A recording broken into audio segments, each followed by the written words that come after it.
my God, Becky. Can Miss Becky please raise her hand, bro? You better call Becky with the good hair. Yo, what's good? It's your girl, Becky the Poet. Welcome to my podcast, Unspoken Words. You guys, we are at episode 36, and that's halfway through season 4.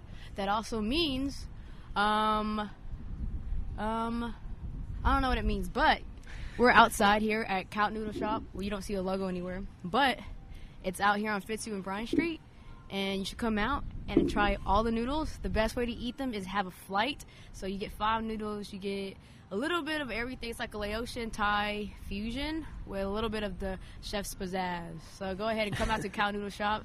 But as you can hear and see, we have a special guest. But before I get to the special guest, I want to go ahead and shout out a few people. I want to shout out Hands of Honey. She was actually the winner of the Taco Day giveaway. We went to Twist and Trumpo, so follow them on Instagram, Hands of Honey. Also, I want to give a shout out to KG of Kosa Magazine. He had hosted his first sponsorship workshop, and that was pretty dope.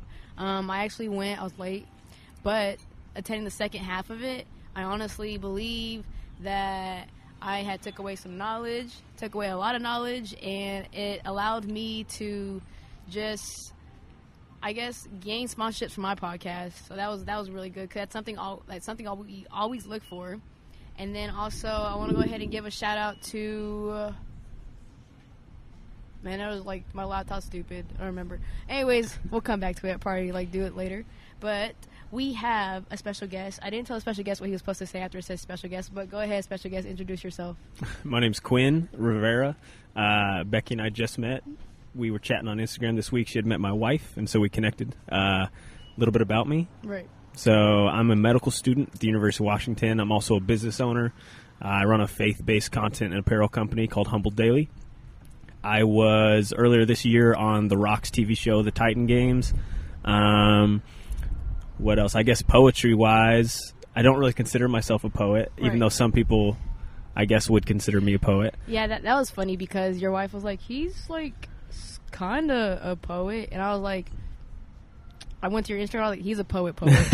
He's a poet. Like, there's nothing to it. So I write spoken words for my company, and that's kind of one of the metrics we use of our media, and so never really anything I pursued too seriously. It was just something I did for fun and something I did. I thought it would be a fun way to launch the company and a fun way to convey a message or convey a conviction, I guess, in a short, concise way that made sense, that would stick. So I kind of picked it up and started playing with it, and found that I had a little bit of a gift in it, so I started dabbling. So right. So we're at this noodle shop. Can you have my phone over there? Mm-hmm. Dope. Thank you.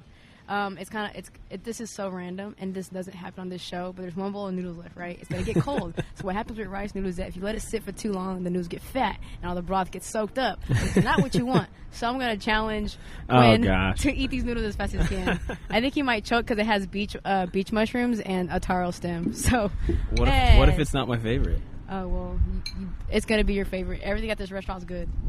True. 3, 2, 1, go. Oh, gosh. See, they got fat. They all, like, clumped together. They did. Savage.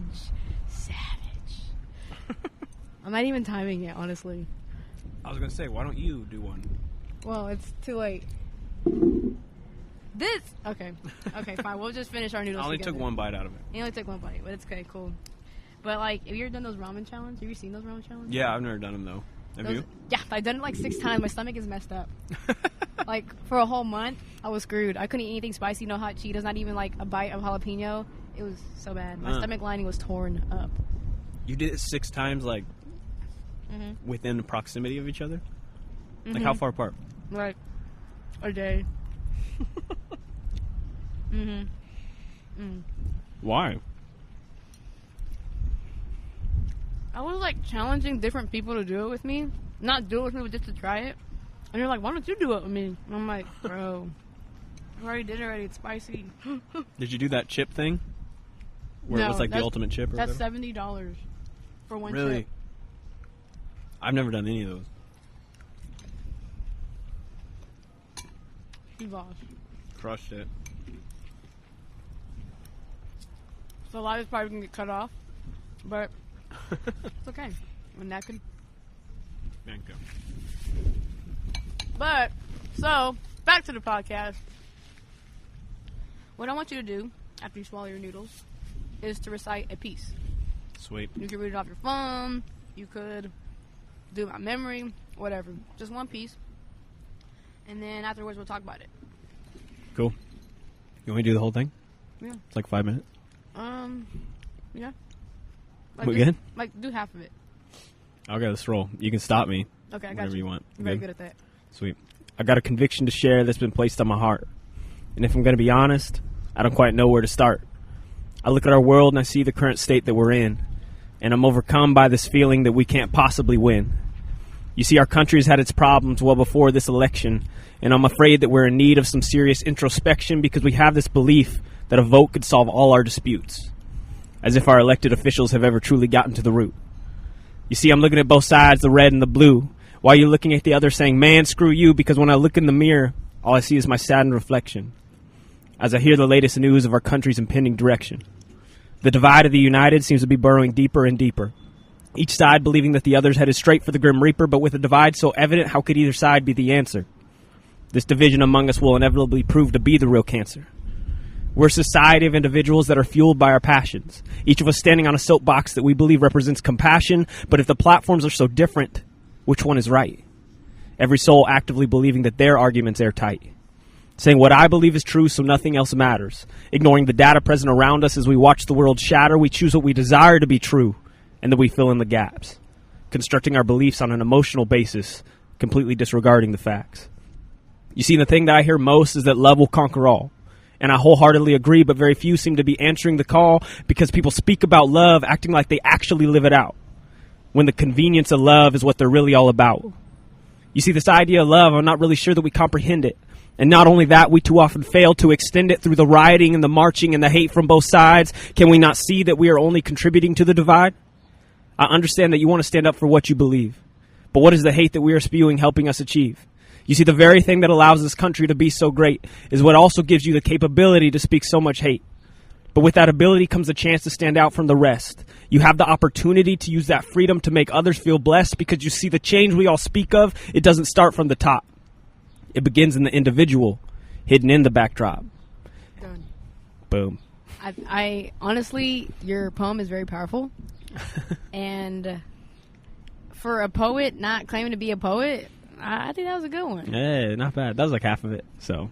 Oh, that's good. That's Not good. bad. Cut you off the right point then. Yeah. So go ahead and explain that poem, since if some people didn't catch on right away because I cut you off halfway. But go ahead and explain then why you wrote it and what was it for. Yeah. So I started writing that actually like a couple years back, and then I finished. I think I started writing it during the election season. Obviously, the last election season was so hostile, and so I don't know. I thought at first it just started as something that I was kind of convicted to write and speak about because I was sick of seeing people going at each other's throats over something that really either way isn't really going to change the situation. If you invest in yourself, if you invest in the people around you, that's the best way to spark change. And so you mean like changing like each person's like individuality, instead of like being mad at the situation right now, like start changing the community. Yeah, everyone else wants so if you go deeper in the poem, like everyone else wants someone else to spark up a movement. Everyone else wants someone else to change. So they think that they can cast a vote and create change. Right. When the reality of the situation is that change begins with you. Change begins with the way that you love people. Change begins with the way that you extend a hand to your neighbor. Change begins when you make the decision, hey, let's stop waiting for someone else to spark up a movement, and then let's rise to the occasion if we expect to ever see improvement. That's a later line. I don't know. I think I get sick of people. Get sick of sitting around watching people demand change behind the political platform. But they're not doing anything? Yeah, their political platform is their computer screen, and they're not doing anything outside of posting on Facebook, which takes 2 seconds and absolutely zero courage or integrity. Right. So, I mean, I would say for some people it does get them somewhere. Sometimes you do get noticed with the community, but some people sometimes if you just stay behind the screen and when you go out in public you don't really do anything. That's just like you walk by, you see something, you just walk by it, but then you look on the news and was like, dang, I was there, and it's like, well, why didn't you do anything? Yeah, exactly. It's your social media should supplement the life that you're living. It shouldn't be the antithesis, I guess, of everything that you're doing. Right. And so some people choose to only have a platform based on social media. Right. And that's I guess if that's your choice, that's your choice. But if you're not going to go live it out, if there's no actual win behind your words, why should anyone listen to you? Because you can type it on a computer screen. Right, get it? You know. Wind behind your words, Hey. windy outside. No, but honestly, I like what you do. I know you also have a brand called Humble Daily. Yes. And where did that come about? Because I was listening to your podcast. He also has a podcast called Known Podcast. Known, yep. You should make an Instagram for your podcast. Yeah, we just run it through Humble Daily. Because okay, it's known by Humble Daily, so I it's see, technically I our see. podcast for Humble Daily. You should listen to. I'm gonna send you his Instagram, but his Instagram is like Compete Every Day. Okay. And his name is Jake, and he has a brand too, Okay. and he created a podcast behind his brand because it's another, like, I would say, marketing tool. Sweet. So it's something for you maybe to learn from. Just Yeah, to see. absolutely. But so go ahead and explain your brand. Yeah, so it's called Humble Daily. It's my two brothers and I, and then a close friend of mine. We basically, I thought of Humble Daily. I don't know if it was something I had heard one time in my life or where it came from, or if it's just like an airdrop. But basically, the idea of to enter every day in humility. Pride has kind of become a metric of success in our society, and that's just, it's not true. Like, people believe that that's true, but it's not. And so we wanted to kind of promote, faith is a big part of our lives, and so we wanted to promote how you can walk in humility, still be successful, still pursue people well, and still love people well. I think too many people, like we said, are trying to use pride as their metric of success, and so they keep getting more arrogant. They keep pushing more people aside, and in a pursuit to be a leader, they lose the sight that leadership truly is service first. And so we're trying to show people that, I mean, you can be humble, but it's going to be an effort. You have to captivate that thought every single day if that's something you're going to do. And so to be humbled daily, that's kind of the message that we're trying to promote. So. Wow, that's really deep, because it's good to know that you have like a story behind that, because I'm a person that that likes to support people because of a cause. Yeah. That likes to know what's the meaning behind like the real, like the brand. For example, at Khao Noodle Shop, I'm not even gonna try to plug them in, but I am gonna plug them in. If you come eat here, the chef takes dishes from when I was younger, and he makes it to his own twist. So you kind of get the memory of of what you used to have as a childhood, and so stories like that really bring customers in, and also I feel like bring your people who buy your merch, or just people who wear your merch, because you're also I would say a fitness advocate, right? I see people wear your merch while they're working out and stuff, right? And how does it feel to see people represent you like that? It's cool. I think so. Simon Sinek has a book called Start With Why. If people buy into a why, they don't buy into a what or a how. Okay. So your what can be, our what, I guess, would be like fitness. Our how, I don't really know. It'd be how, so the avenue, so spoken word, so selling, so digital marketing, so all those different things. But our why behind our shirt is, hey, so it's a faith-based company. Our why is, hey, this is not just a t-shirt. This is not just a piece of content. This is not just you wasting your time. This is you buying into us, and by buying into us, you're going to get the opportunity by wearing our t-shirt. That'll spark a conversation. If it sparks a conversation, that's the potential for a gospel-centered, gospel-focused faith conversation that you can then impact someone's eternity and change their lives. And so people can buy into that why. If we just say, hey, here's a cool t-shirt with a logo on it, they don't feel like they're buying into anything. So if you go back on our website, I just wrote a devotional a couple weeks ago. It's called Culture versus Cost. There's a lot of people that compete on cost instead of culture. And so if you compete on cost, that's saying, hey, buy our t-shirt because it's $5 less than the other people. If you compete on culture, that says, hey, I'm going to create a culture that you want to buy into. There's a why behind it, our what and our how. There's a why that you can buy into. You're buying into more than just a t-shirt. You're buying into a movement. You're buying into something that we're trying to do. You're buying into an idea and a faith-based, faith-focused, faith-centered belief that we have. Right. And so our aim has never been to make money off Jesus. Our aim has never been to make money off faith. Our aim has always been, hey, we're going to spread a message, and in that message, we're going to start a movement, and with that movement, we're going to make change happen. Right. So, anyways, you asked about fitness. No, it's fine. Okay. It's fine. No, it's fine. Went off on the why tangent. Sometimes, when I ask a question and I when I ask one thing, and sometimes when my guest goes on to a different topic, I feel like that answer is more genuine than what you're gonna say before. Okay, I like that. So it has a reason, it has a purpose, and honestly, I'm gonna have to get one. But you guys, we're gonna have to take a quick pause, real quick. All right, so just talked to Quinn about this. If you use the promo code Unspoken, UNSPOKEN, UNSPOKEN, bro. I can't even spell. One more time. If you use the code Unspoken, UNSPOKEN, you'll get 10% off your merch at humbledaily.com. Yep, www.humbledaily.com. Dope. Get you one. There you go. One. Anyways, so for this second leg of season 4, I wanted to do something different. Since I'm dropping this in April, so this is like the end of March. I think it's almost April. Yeah. But I would like to do like a national poetry like dedication, because April is National Poetry Month. So I was like thinking, brainstorming with my friend. I was like, man, what am I gonna do? How do I make this different? I bring guests all the time, but it's the same old stuff. So for the second leg, I want to call it How To. So for today's episode, the main focus is how to take your faith and put it into poetry. Yeah.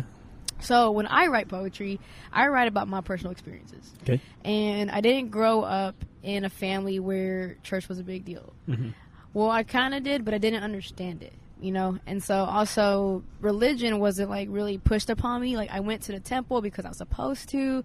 My dad really didn't go to the temple or church, but it was my mom who would take me to church and temple. But at a young age, you don't really ask the questions why, you just do as they say.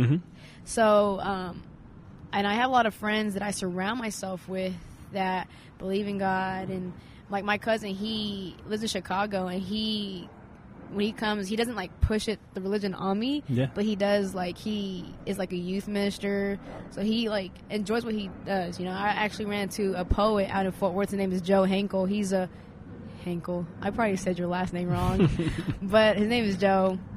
I'll tag his Instagram in this video below, and then we'll do some other stuff too, Joe.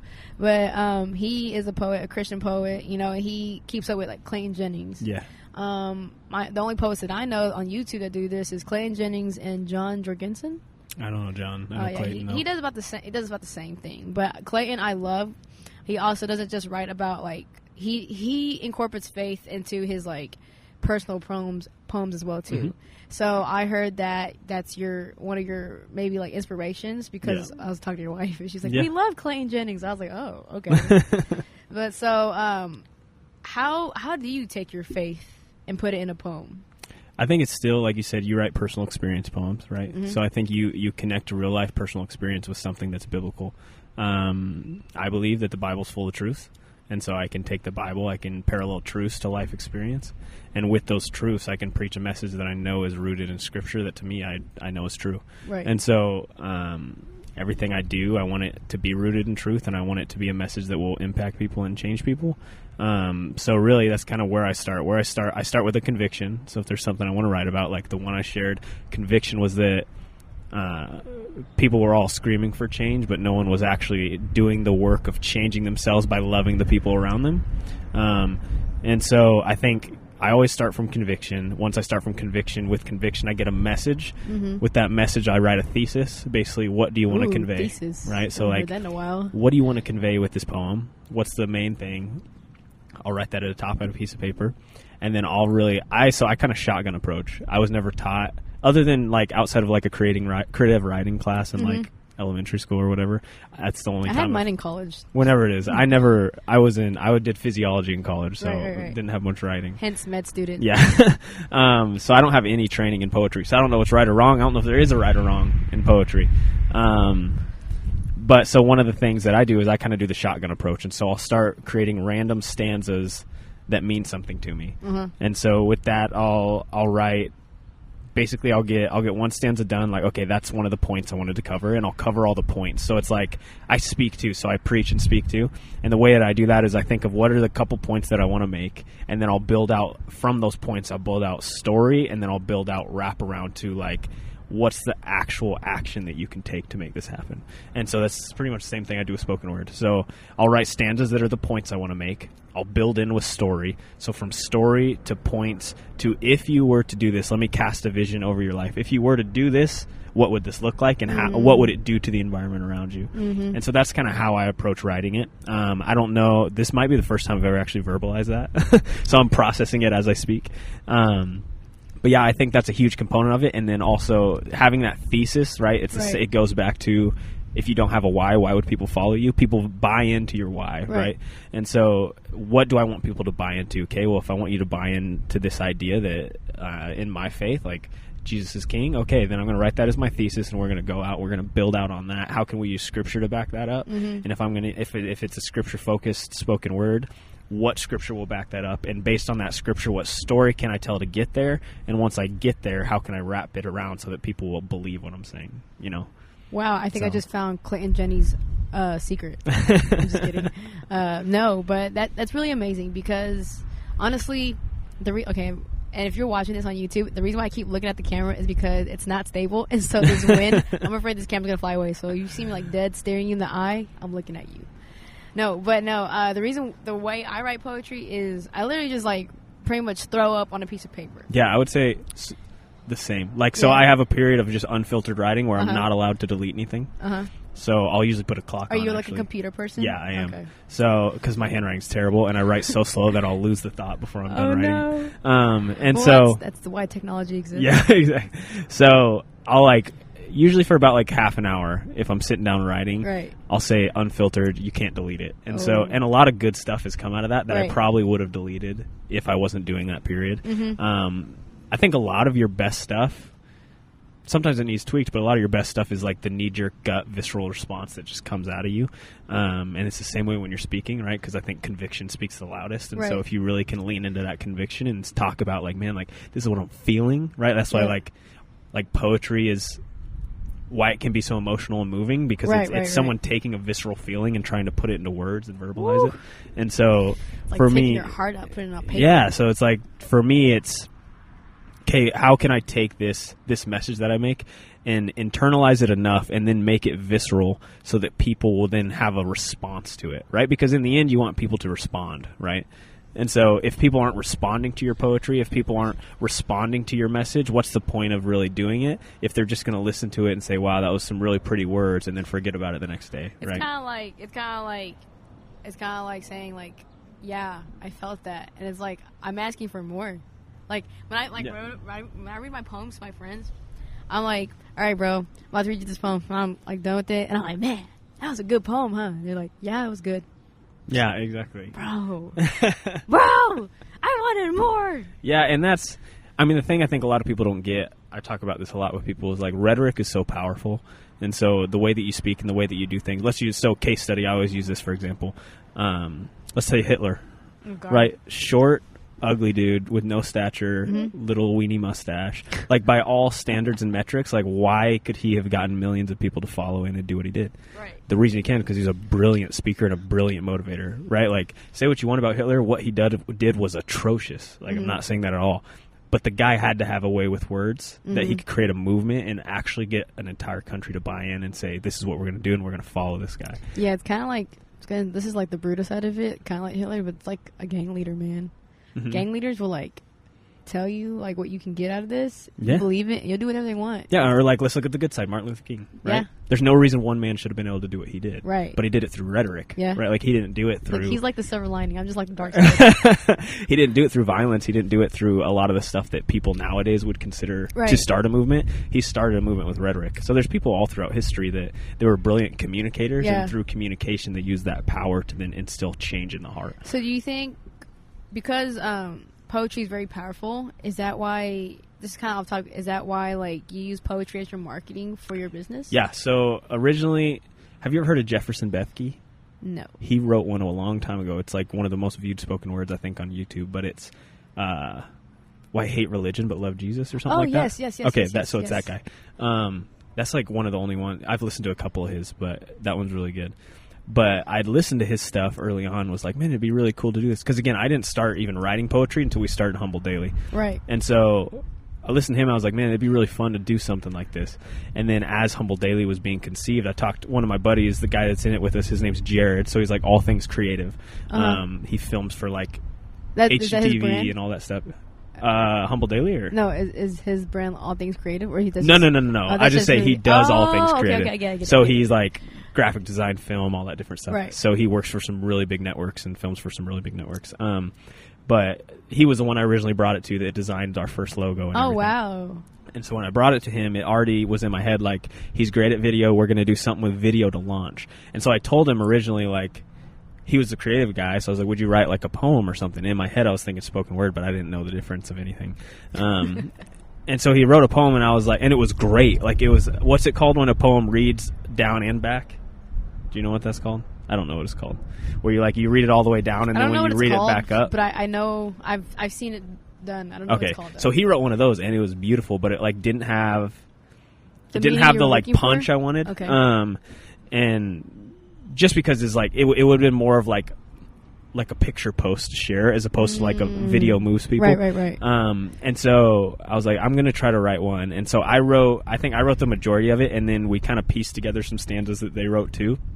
Now I write them all because they're not as invested in the actual poetry part as I am, I guess.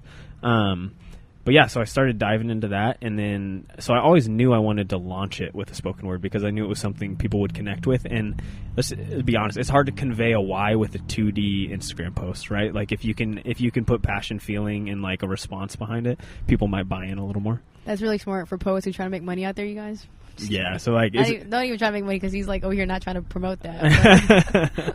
And so so we started doing that, and then they became like our most popular piece of marketing. Right. And I mean, realistically, being in med school, doing the business side of things, being married, which is crazy to me. A couple other things, but I'm not even married. I'm not even med school. I'm not even doing any of that, and I'm like stressed with just juggling two things. And I'm like, bro, he's over here having a whole life over here, which is amazing to me because it goes to show you can do it all.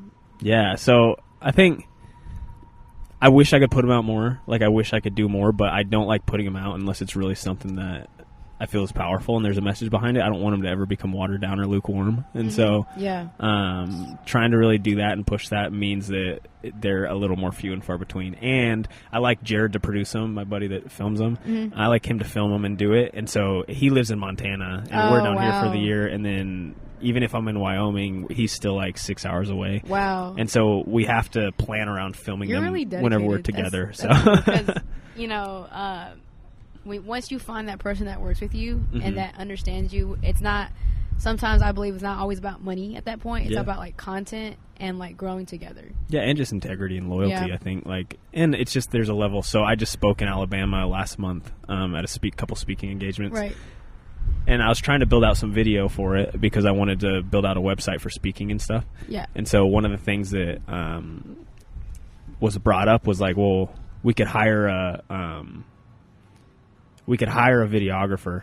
And so we thought about hiring a videographer down in Alabama, but it was like, man, why don't we just fly Jared down? Because we're going to have to pay for it anyways. Like, let's just fly him down, and then he knows what we're doing. He's so in tune with the way that I think and the way that I do stuff that it just made a lot more sense to do it that way.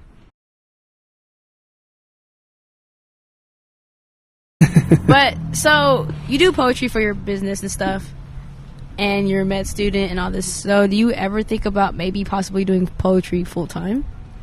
I guess I've never really thought about it. So I'm from Wyoming, where that's not really that big of a thing. Right. I would do it. I don't know if I'd ever do it full time because I'm in medical school. Not full time, but like like actually going to open mics. Like going to open mics and like just. How about you tell me this? What does that actually look like? Because I don't even know what that looks like. So. In Dallas, the poetry scene is pretty big. We also have the Dallas Poetry Slam team here. They work with all different networks of the poetry community out in California, just everywhere. And full-time poet is just like you're going to school, like pretty much as a speaker, but you're a poet. Gotcha. And you just speak and share stories. A lot of poets out here, I felt like they're really connected to the politics. And so like a lot of it is relatable. They're relating to the generation, so they write about relatable struggles. So they get paid to go to schools to perform, know, and most of them are teachers. So that's like poetry teachers. I mean, it's kind of a funny thing, but it fits hand in hand, Yeah. And a lot of it, like, I think it's kind of like, to me, it's like wanting to be a rapper or music artist, but like you're not at that level. So poetry is where like we'll categorize ourselves. Gotcha. Yeah, it's funny because I've done a couple live and people come up and they're like, I really like your rap. You know, like, I didn't really mean for it to be a rap, but no, definitely. So that's something like building out my speaking website. That's something that I want to advertise is like, I'll come do spoken words, or if there's like a really big message that you want to convey that kind of falls in line with the platform that I want to represent. Right. Like we can talk about building one out or writing one out for you, right. and then I'll come and do it. And so that's definitely something that I've thought about in terms of, I think that adds a unique wrinkle to not just being a speaker, but also being able to do stuff like that. Right. So yeah, I guess in that sense, yeah, I have thought about that. And I feel like as your brand grows, you know, I have like a thought that once your Humble Daily is already big already, but I feel like once you find the time to like settle down, like your poetry will like be amazing. Because I've seen some of your videos. Yeah. They look great. Your videographer does a great job. You do a great job at like connecting with the crowd, and that's one thing that I would say. Like, I wouldn't even say you're like a pretend poet. Like, I would call you like a poet. You know, you're just in a different genre. Like, people talk about personal life, people talk politics, people talk about like just stuff pertaining to whatever. But I feel like you relate into like the faith community in poetry. And that's something that you don't see often. Yeah. You know, like the main poets that I watch in that community is Clayton Jennings. Yeah. Clayton's the beast. And he does a lot of videos, and he's very open about his life. So he speaks about his daughter being diabetic, and so when she was born, they're in Africa, and something happens to her. Like, he's really open about it. So, well, like hearing the way you write your poems and just listening to Clayton Jennings, I feel like that's kind of like his like form of writing too. And I feel like that will like really, really set you apart from everybody else when it comes down to like the faith community or just the poetry community in general. Because I feel like when you do your unfiltered writing, you're able to take those stanzas that you have and just like, it's like kind of like a word bank, but just a bigger word bank, you know. So I'm really glad I met you and talked to you and learned more about Humble Daily. You guys post a lot of quotes, which is dope because I like to listen. I like to watch motivational stuff or actually read motivational stuff. So that's really great. Yeah. So while you're right here with me, do you have anything you actually want to share to the listeners or anybody? Like one last thing? Just about anything? Yeah. I guess if you like what you hear, you can check us more out on Humble Daily. That's where most of our content's going to be. Is our Instagram's humbled_daily. That's humbled past tense. And so you can check it out there. I'm going to be building out a speaking website, so that's not up yet. So when you say speaking website, is that like a blog kind of? No, it'll be like a spot people can come to like hire me to come out and speak. Oh, okay. Or to come out and do a spoken word. Kind of like it's like a personal website, right. So it'll have like content too. Like the content that I create for Humble Daily will be on there. Okay, cool. Yeah. Do your brothers, will they be out there too? Like if you come out to events? Probably not. So we'll probably set it up so you can hire Humble Daily if you want like the crew to come out. Okay. But even if you hired Humble Daily, I would be the one speaking just because that's kind of where my gifting falls. Right. And my brothers are all over the place. So, like, I'm here. My younger brother's in Wyoming. My older brother's in Montana or Seattle. He moves every 6 weeks for medical rotations. Oh, wow. And then Jared is in Missoula, Montana. And so we're kind of all over the map. And so it'd be really expensive to hire all of us out because you have to fly us all in from different places. Yeah, that's a big invoice. So usually the guys all trust me to go and convey a good message. And so, but if we talk bad about them? I'm just kidding. No, but if we want like video and stuff, we definitely have to get Jared out there just because he's the guy I want to work with and stuff. So, but yeah, so we're still figuring that out, but we're building it out. We're working towards it. And so, I mean, I'm in Dallas. I guess you're going to launch this in April. I don't know when in April. I'm in Dallas beginning of April, like the beginning of April 4th. Okay, cool. So I'm in Dallas until basically mid-May. So always down to meet up with people and chat or podcast or do whatever. I think you should meet up with Joe. Yeah, that'd be cool. He's out in Fort Worth. He's a cool guy. He's really into the Christianity poetry, but it's something for you guys to talk about. Like, yeah, that'd be awesome. Like that'd be really dope. But I feel like I learned a lot about like religion wise because, you know, like I said, I didn't grow up into that religion like home, and so like I always like to know more about it, you know. And so, and one thing is like, I'm afraid of those people who are gonna like push it down your throat. Yeah. And that's one thing that caused me to be like independent about it. Like, you're not gonna shove it down my throat. But I do want to but I do understand it when it's like conversations like this. Yeah, no, absolutely, and I think that's the best way to have any sort of discussion, right? People want to Bible thump, and that works for some people. It doesn't work for a lot of people. I think in the end, what we actually believe and what the Bible tells us, that we're not the ones that are going to change anyone's heart anyways. Like, that's what God's going to do. Right. So we can lead them to water, but we can't force them to drink. And so if you're going to, you can tug them to water, or you can have a conversation, and you can, as you move forward, start moving in a general direction. And people are motivated by like authentic relationship, and so if you can actually build a relationship with someone, then you'll earn the opportunity to speak into their life. And so I don't know, that's kind of the way I go about it. I don't know if it's right or wrong. It's just kind of the way that it's been put on my heart to do it. And then people know, there's a phrase, it's like share the gospel every day and sometimes use your words kind of thing, of like basically like live it out. And so I like that. And I like the approach to that, and you do need to be sharing it with your words too. But I think if you're just thumping and not trying to build a relationship with someone, you're not going to get very far. So that is true. It's like if you're forcing it, you guys don't force it with anything. Just love them, respect them, support them, appreciate them, listen, all of that. Yeah, all of that. But oh man, I did not talk about this. We're not done yet, you guys. What's up? Sorry, you thought. So you have a podcast, right? Yes. You have 4 episodes. Is that correct? Yeah, we release one every other week. Okay.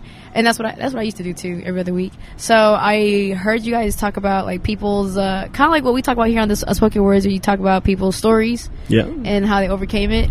Yep. Kind of, right? How is that going so far? It's good. So basically our aim is we interview people with platforms, and we talk about, we hope that they'll talk openly about their battles and their burdens that they face in their lives. Reason being, we live in a highlight reel reality where people have developed a mentality that everyone has it all together except them. Yeah. And so we're trying to mitigate that through people who have bigger platforms and say like, hey, if these guys struggle with it too, it's just not as talked about. And so we're trying to open up the door for vulnerability. It's called Known, Known, because we think that true freedom comes from fully being known. And so if you're hiding something from someone, you can't really be known. And if you're not fully known, how can anyone actually ever love the full version of you? Right. And so we're trying to pursue that of saying like, man, like there's really nothing you should be able to say that's really going to scare too many people off if they really love you and they're really in it for you. And so finding people that'll love you well, and finding people that you can be open, honest, and vulnerable with. And so we're trying to open the door for that with different people, especially people who have the bigger platforms, because for some reason people look at them and think they have it all together, even though that's just not the reality of the situation. So. And that's good, because I know friends who are entrepreneurs, and what it looks like on the social media, it looks like their business is great. They're living the best life. But I feel like sometimes people don't see that sometimes like you broke. Yeah. Or like, I'm gonna be honest with you guys. I'll tell you this. For example, for Unspoken Words, right? You think I'm happy as hell in life. No, I'm not. I'm just kidding. No, like I have friends who are entrepreneurs who have successful business out here in Dallas. And people are like, man, I want to get on their level. I want to understand what they do, blah, blah, blah, right? But it's like, sometimes if you actually talk to them, they go through a lot. People go through a lot. I mean, I'm pretty sure, you being a med student, a husband, and a podcaster, and running a business on your own, like, those people probably think you're like, live your best life. But in all honesty, that's another story, you guys. Yeah. Another story for you to listen on their podcast go ahead and give them like the plug. The plug for the podcast? Yeah. The podcast is Known, Known. If you just search that in the iTunes store, you'll be able to find it. Or it's on our website. If you get on humbledaily.com, you can go to the journal. Better hurry and put it on Spotify before they start. Yeah, I was going to say I need to get on that too, but we're still figuring it out as we go. But yeah, I was going to say, because I think that's a comment I've got a lot this year specifically, because they're like, oh, like married my high school sweetheart, like I'm off from med school right now. I was on national TV with The Rock. I got to do a lot of really cool things, and it's been one of the hardest years of my life. Saw your video, man. You was giving him a good day. Yeah. And so like, even though from the outside looking in, it looks like everything's great and everything's perfect, it's definitely still been one of the hardest years of my life. I'm sure. And so it's something that, I mean, you got to take into reality. And you guys, like, here especially, something I've noticed, like, Dallas is very polished. And so there's this very much this sheen of like what you project versus who you really are, which isn't, it exists in Wyoming, but not to the extent that it lives down here, right? Like people will like mortgage their house to buy a Tesla, you know, like stuff like that, where it's like, man, you're like in debt up to your eyeballs and you're just trying to show people that you're not, you know? And so like the reality of just being known, it just opens the door for honesty, vulnerability, and honestly, it just opens the door so that you're not stressed all the time because you're in such trouble financially from the gap between who you really are and what you're projecting shrinks down, and that gap is usually where stress rests. Yeah, just because you got the latest gear, man, you're not really the ish. No, you're not. I mean, I was just listening to a podcast. They were asking, like, would you be with somebody who has a home or who has a nice car? And it's like, some people like, I would rather be with somebody who has a nice car. I was like, wow. So like, what happens after you like, you know? But that's another story. Also, go ahead and tag your Instagram, the Humble Daily Instagram, and yeah.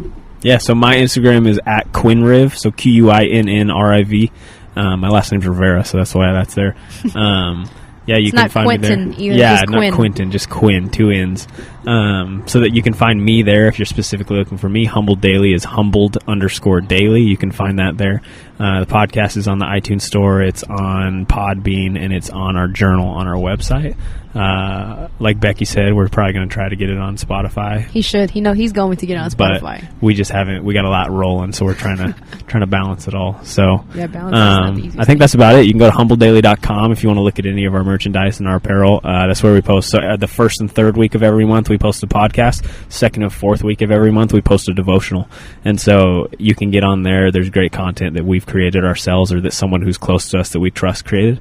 And so, yeah, this is kind of what we're doing right now.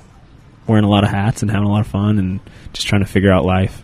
Be real about it. So, there we go. So, you guys, Snap 3.0 is coming. By the time you hear this, everything should be finalized. And I have something else coming too. If people would just respond to me, ain't trying to throw shade, but just respond to me. I email y'all all the time.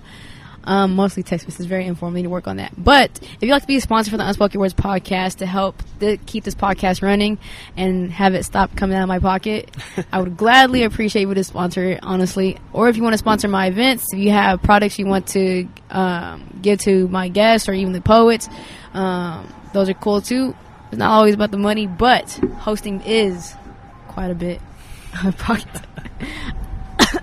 All right, you guys, have a great day. Peace.